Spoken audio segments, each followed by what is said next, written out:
Right into it. This is a pretty okay patch, and we have quite a bit to talk about. So first up is the LeBlanc rework, or revert, I guess. She's now back to being the old LeBlanc.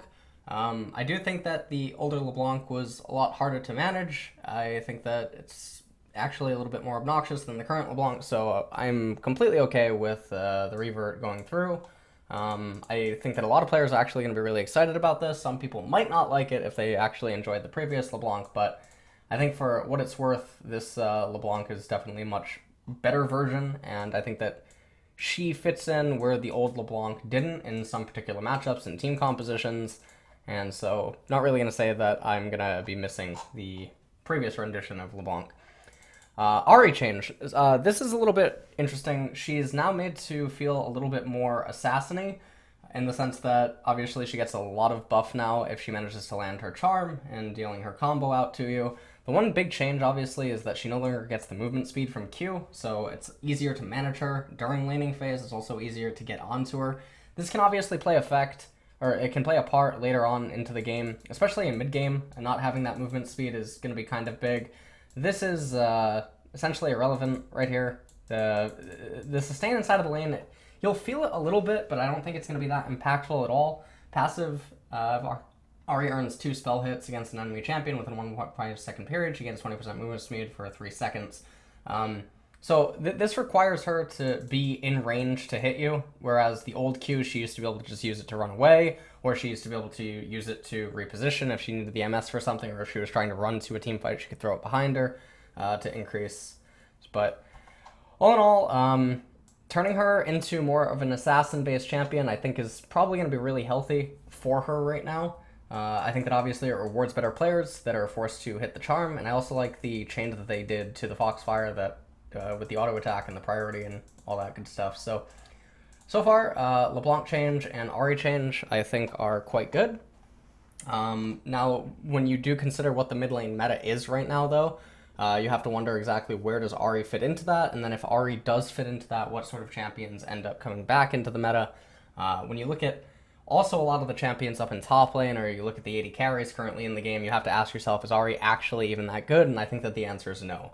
So while these changes will heavily impact her for solo queue, I don't think that they're going to impact her dramatically for competitive, because I just don't see why Ahri would somehow be a good champion against the current roster of 80 carries, mid lanes, and even the top champions that currently exist. So Ahri, historically, I think, even though she has a pretty balanced, no-themey type of kit, even though we're calling her assassin-y, she's pretty well-rounded in a lot of ways, and through that, I characterize her as a no-theme champion. She often appears inside of the meta as an answer to something, or she comes in when the meta is very unstable, and allows her to fit in because of how well-balanced she is, but I don't think that she's going to be able to show her head in the current competitive meta. Moving on to Aurelia, base armor increased, Q damage to minions increased, R cooldown increased, R damage especially decreased at lower ranks. So Aurelia is a champion that initially I thought she was quite bad when I first saw her, but obviously I guess that was just because of the players that were playing her as soon as she was released. However, after having seen her more in recent days, I think that she is absolutely bonkers. I don't know if these changes are actually going to put her in line. I think that the damage loss that she's having on her Vanguard's Edge is not enough. I think that overall her kit is quite hard, but I think that it really rewards very skilled players. And I think that she's a very, very powerful champion. The problem is, though, is that I think that because of the way that her kit interacts and the way that she likes to play inside of teamfights and stuff, she's also only going to be used as a response to certain team compositions. I don't think that she's going to be a versus all champion, at least not in competitive. I think in solo queue, she's going to be good regardless, and if you can get her hands on her, she's always going to be impactful in that regard. I do think that she's an extremely powerful champion. I do not think that these changes impact her that much at all. So I think that these are completely fine. Azir, soldier damage to non-primary targets decreased at early levels. So damage to non-primary targets, 40 to 100% scaling to 25 to 100% scaling at levels 1 to 16. So this isn't going to impact him so much. Azir is still going to be Azir, and you're still going to be picking him for the same reasons that you were picking him previously. Azir has been hit in the laning phase previously, and it obviously did not nudge him from the meta, and it did not impact that he is a staple, because his kit is just way too good, and the way that he can itemize right now is just so efficient, and he fits very, very nice into the current field. So with that being said, the W Arise change is not going to knock him out of competitive. It's not going to knock him out of solo queue at the high end at all. It's going to be something that you'll feel it, but not really. It's not going to be the end of the world, that you just have to relearn how to wave clear or do whatever it is that you want to do. Braum, armor growth decreased, W bonus resistances decreased. He's too tanky, cannot do shit when he's too tanky. So he ends up losing almost a cloth armor at max level, and the W stand behind me, once it's at max level, he basically loses nothing, but you definitely will feel it at the early ranks. So it makes trading with him a little bit more manageable. Do I think that it's a fair change? I do. I don't think that it's going to magically make him unplayable or something. I think that these nerfs are pretty fair. I think it's a pretty balanced nerf, so that's fine. Galio, our cooldown increased. Galio is one of the champions in the game that whenever we see patch note rundowns and we see a champion's ultimate get nerfed or buffed, usually the thing that I immediately bring up is, well, is that champion's ultimate something that you were looking to cast off cooldown immediately? And there's some champions in League of Legends that are like that. Malzahar, historically being one of them. Anytime Malzahar had his ultimate ready, you basically want to tell your teammates, let's go. There's some champions that when they have their ult, they want to use it as fast as possible. Malphite, another one of the champions in the game that like to do that. You know, when their ultimate's coming up off cooldown, they're being vocal and saying like, okay, we can play with this. It's a very, very big ultimate. Galio is one of those ultimates. Shen also, but Shen is more so situational. However, getting 20 seconds added to his rank 1 is really, really, really big. But I don't think that's the biggest problem. What I think is the really, really big problem is the 40 seconds that was added to rank 3. Because when you're talking about 40 seconds being added, that's essentially an entire death timer. So when we're talking about posturing in late game team fights, or we're talking about a Baron fight that goes very bloody, or an Elder Dragon fight, or just a fight inside of a base, Galio essentially is going to be dead again through this cooldown increase. And that's really, really big for basically what he wants to do. I do think that the new Galio itemization in mid lane is very difficult. I think that Galio, in many regards, got buffed with just how the meta turned out and how the itemization is working out for him right now. And so in that regard, I still think that he's going to be fine. He's still going to be Galio. But these two right here are not... I mean, you'll feel this one, and you'll definitely feel this one, but you'll really feel it right here, I think, if you're trying to utilize his ultimate late game. So the real nerf comes into his rank 3. That's pretty much it for Galio. Graves. So he ends up getting a Ruby Crystal for free, which isn't that bad. And what ends up going on here with the R collateral damage, so Graves is a champion that when you are playing him in the jungle, having his collateral damage up is quite big for ganking, especially when you have Red Smite. He is, in a way, a pretty unique jungler where, yes, he does play around his ultimate, sort of like what we were talking about up here with Galio and Shen and other champions like that, Malzahar. When Graves has his ult, it dramatically changes the way that he can duel and what he can do inside of the jungle and how he can path and where he can go. So getting 10 seconds actually shaved off and then 15 seconds at rank 2 is kind of a big deal for him. Just getting the Ruby Crystal, though, I don't think is... Just getting the Ruby Crystal and the change to his R is not going to magically bring him back, though. So it's a placebo buff in the sense that maybe some people start playing him, but it's not going to change his current state within the game. Now, speaking of placebo buffs, we can talk about a gigantic placebo nerf. Movement speed decrease, W damage decrease. So she ends up losing 5 MS, but that's okay because, you know, 5 MS doesn't matter when you're 800 range behind your ADC anyway. And W Zephyr, she ends up losing 5 damage per rank. So this is a complete joke. I feel like they just threw it in here for the people that don't really read patch notes or they don't actually critically think about, what kind of a change does that do? Some people are going to see this and be like, oh man, Johnny got nerfed, that's fantastic. And then anyone with a brain is going to look at this and be like, okay, well, she actually loses an auto attack in laning phase. That's essentially what's going on with her Zephyr damage. She loses an auto attack. So it's not the end of the world. If you're losing lane because of an auto attack, then I think that you have bigger problems on your hand. The 5MS, I mean, these changes are only going to impact very, very high level Janna players, because yes, you obviously want to maximize anything that you can, but low MMR, mid MMR, etc., these changes don't do anything. It's a complete placebo nerf. It's not going to impact her. And in before her, her win rate goes down and stuff, and people are like, oh man, the Janna nerf was great. And I'm just sitting here thinking, like, it doesn't matter. But anyways, I guess this is just thrown in here to satisfy the people that are saying that Janna's OP because, I don't know, they don't know how to play around cooldowns or something. Kai'Sa, health regen and health regen growth decreased. Q damage ratio decreased. So Kai'Sa's a pretty interesting champion. She's banned a lot. And for that reason, I don't get to see her that often. She seems really strong, but just like I said in my impressions video of her, her numbers are overtuned. Her kit itself is really bad. So as long as her numbers remain powerful, and as long as itemization inside of the game does not compromise her, she'll probably be a pretty good champion. But as soon as her numbers get hit, her kit is not good enough to warrant her being played, and she's going to end up in a pile, in a rut somewhere. She's going to be in a broken down home, going to the bar every night, and wondering when she's going to end up getting reworked. I can see the threads 2 years from now on Reddit in Season 9. When's a Kai'Sa rework? She has the worst win rate of any ADC right now. No one cares about Kai'Sa, okay? Look, even Kassadin forgot her. Kassadin told her that he was going to the drugstore. He was going to go and get her some medicine. He never came back. So Lissandra, Q mana cost decreased, R cooldown decreased to earlier ranks. This is another placebo buff.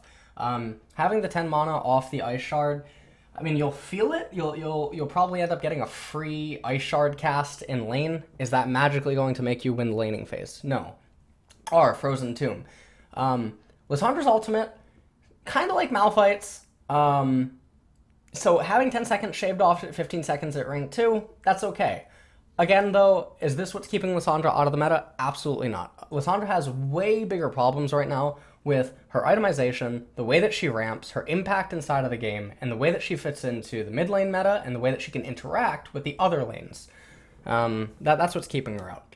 Nautilus, mana increased, attack damage increased, Q cooldown decreased to earlier ranks. So another placebo buff. This is not what's keeping Nautilus. So let's just read what they said. Nautilus is struggling a bit, and we want to try to give him strength that will help him find success in all of his historical roles. This isn't how you do it. His identity as a giant anchor thrower should be pretty relevant in each of those lanes, so that's a good place to start. No, it's not. Base mana going up and giving him one extra free spell cast doesn't matter when he's not losing because of a spell cast. I mean, you can look at this and be like, oh, well, obviously he has a little bit more mana. Or you can look at this and be like, oh, okay, he just got, 15 minions worth of a Doran's ring or something, if you view it from the old Nautilus standpoint.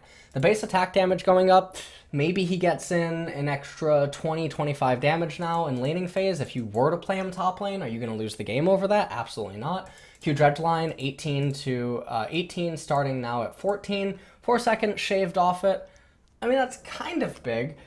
Especially if he gets CDR earlier on, he's going to be able to have more use of that early on. But again, Q dredge line isn't something that you're just spamming. You're not throwing it out, casually and just being like, oh, okay, I'm just going to trade with this. And certainly the mana that they're giving him is not going to magically make it so that you can just be extremely free and careless with your dredge line usage. So these aren't the things that are holding him back in the jungle, certainly not the things that are holding him back in top lane. You're absolutely insane if you think that this guy, with the current itemization setup and the way that the meta is set up right now, is going to magically go into top lane against Camille, or against Fiora, or somehow going to go up against Gnar, or he's going to go up against Swain and just get completely decimated. He doesn't fit in top lane. He's not going into the jungle. He's absolutely atrocious in the jungle. And there's absolutely no reason for him to go into the support role right now, especially with the ADCs that are existing inside of the meta. Nautilus is a terrible pick right now. So I don't know. I don't know. I don't understand how this is perceived as a buff or somehow going to help him in the top jungle and support. Rise, E mana cost increase to early ranks. So Rise gets another hit again. I don't think that it's going to move him from where he is in mid lane. E spell flux 40 to 100 mana scaling to 60 to 100 mana. So Rise will have to be a little bit more conscientious of his mana casts in lane. But not the end of the world. Rise is still going to be picked for the same reasons that you want to pick him for all of his power that he's going to offer you in the mid game, and then obviously his early game post recall is still basically going to be the same, so that's fine. Sion, Q damage ratio decreased to early ranks. This is a change that I think will definitely be felt for the people that do max E. 0.6 total attack damage to 0.45 to 0.6 total attack damage scaling. And then full charge, 1.9 total attack damage to 1.35 to 1.95 total attack damage. So he's definitely losing quite a bit of trading damage. And for a champion that, yes, he deals damage, but as the game goes on, he begins to lose more and more damage. I do think that it becomes problematic. Obviously, he gets everything back. Super, super late game. But I'm not going to say that it's an unfair hit to Sion. I don't know how to feel about it entirely. I think that Sion is also successful because of the way that runes and items are right now, and I don't think that it's entirely just the champion's kit, because Sion historically was not a giga overpowered champion. I remember in LCK there was only basically one player that was playing him a very, very long time ago, and that was MVP Ed, so not sure. Tahm Kench, E health restore decreased, W no longer grants Tahm Kench MS. So the W devour change is really weird, but I don't think it matters anyway, because how often has a solo queue teammate ever actually utilized the W devour? This is a nerf to competitive only, not to solo queue, because again, teammates are always exiting your belly as soon as they can, because they don't know what his ability even does. E thick skin, gray health, he's losing 10% at rank 1. I mean, you can argue that that's kind of a nerf. Obviously, it hits jungle Tahm Kench a little bit more than top or support Tahm Kench. But, you know, only absolute nut jobs play him in the jungle. You know what I'm saying? But I don't think it does anything. It doesn't make him unplayable by any means. Okay, now let's talk about Taliyah, everyone's favorite mid laner to hate. Health, she ends up losing 30, so she loses, you have to auto attack her once less. Q threaded volley, doesn't matter. This is a placebo nerf yet again, because she's going to be maxing threaded volley. So let's talk about what happens when she maxes threaded volley. Great. At 1 second, it's really going to help. So enter the Zoe 0.25 memes, because that's essentially what this is. Varus, W on hit damage decreased. W now has an active, which empowers Varus' next Q to deal bonus attack damage. Living Vengeance, 50 to 30% bonus attack speed on champion. Bonus attack speed on minion kill, 25% to 15%. So this will be felt in competitive and at the high end of solo queue, but everywhere else you're not really going to feel it. W Blighted Quiver, 10 to 26 scaling to 5 to 21 scaling. So once he's at max rank, this is basically a massive buff. Varus' next Q piercing arrow deals additional damage equal to 6 to 10% of the target's missing HP. Damage is increased by 50%, so 25% of the target's missing HP magic damage. I tried looking up what is the cooldown on the active, unless it means that the Q piercing arrow active, but when I looked up the cooldown on the Blighted Quiver, there was not a cooldown on the wiki page, so I'm not entirely sure exactly what the cooldown is on this thing's active, but regardless, Varus seems to have gotten buffed in a way. I mean, like I said, competitive, you'll feel this, but you only feel that if you're actually getting kills. Other than that, in the team fight itself, before the first kill goes down, Varus is super buffed. And Varus is already in a good state. A champion that has not appeared on this is Kog'Maw, by the way. And in case anyone was watching the LCK promo match, okay, Kog'Maw is still really good, and Kog'Maw is Varus' brother. So, Vi, base armor decrease. So, Vi is interesting, because Vi is a champion that gets shut down very easily. She has pretty weird itemization paths. A lot of people think that, you know, the change with the smites obviously benefited her, because now she's able to have the chilling and the red smite, and there's not another path that she can be criticized for or something. Base armor is decreased by 5. Armor growth, however, goes up by 0.5. Base health regen 9 to 10. Health regen growth 0.9 to 1. Passive Blast Shield, 16 to 8 seconds, scaling to 12 to 8 seconds, so that'll obviously be felt. Q Vault Breaker loses 4 seconds off its rank 1. That's really big. Excessive Force, 40 to 26, obviously helps her sustain quite a lot. But is she viable? No. I don't think that Vi is viable. Obviously, there's going to be a few particular players in some regions that are extremely happy about this Vi change, but I think the champion as a whole is just kind of bad. She requires a lot of ramp, which isn't something that you normally want to say. There's other junglers that are a lot more cost efficient than her earlier on and offer what she does without as much of a heavy commitment or reliance on teammates. Obviously, really good solo queue buffs, but in competitive, I think that she's just shut down by coordinated play way too easily. Maybe she gets picked sometimes, but I just think that the way that the meta is right now, it's very, very difficult for Vi to fit in. Xayah, base health region decrease, base attack damage decrease. So she loses 2 attack damage, and then base health region 6 to 5. I think this is pretty okay. Rek'Sai bug fixing, okay. Swain bug fixing, okay. Archangel staff. This is kind of big.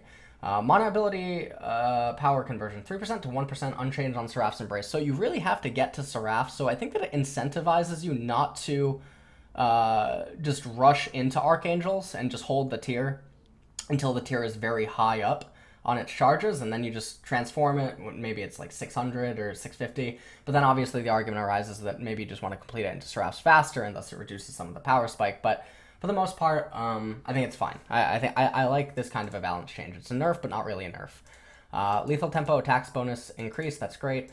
Dark Harvest, Bad Harvest. Okay, so Sweeping Lens. Sweeping Lens is no longer available in the store. Oracle Alteration is now available at level 1. I really like this change. I like it a lot. Homestart buff is granted by Fountain until slightly later in the game. Okay, that's all fine. Bug fixes, not going to read that. Upcoming skins, of course. You know, great. All right, Varus skin. All right, excellent. And that was pretty much it. So, we'll recap really quick. Like the LeBlanc change, Ahri change is good. Aurelia's really good champion. Azir change is fine. Braum change is fine. Galio, his ultimate, you'll really feel it. Graves, not enough. Janna, complete placebo. Kai'Sa, I think that she's really good, but it's just because her numbers are overtuned, so if she keeps getting hit like this, she's going to disappear from the meta. Lissandra, not enough of a change. Another placebo buff. Nautilus, complete placebo buff. Ryze is still fine. Sion is probably the most impactful change in this entire patch. Or actually, no, Varus, then Sion. Tahm Kench doesn't really matter that much, the change. Taliyah, I mean, 0.25, that's all I gotta say. This is a complete joke. The only thing it does is it impacts the first 4 waves. That's it. That's all this does. So Zoe 2.5. Vi changes, obviously fantastic for solo queue, but nothing else. And everything else is okay. So that was it for the patch 8.8. I think the next patch is the really big one, although I might be wrong. I'm not entirely sure. Or is it 8.10? I'm not entirely sure, but I'm really looking forward to it. I'm excited to see what they're going to do. And that's it. Okay.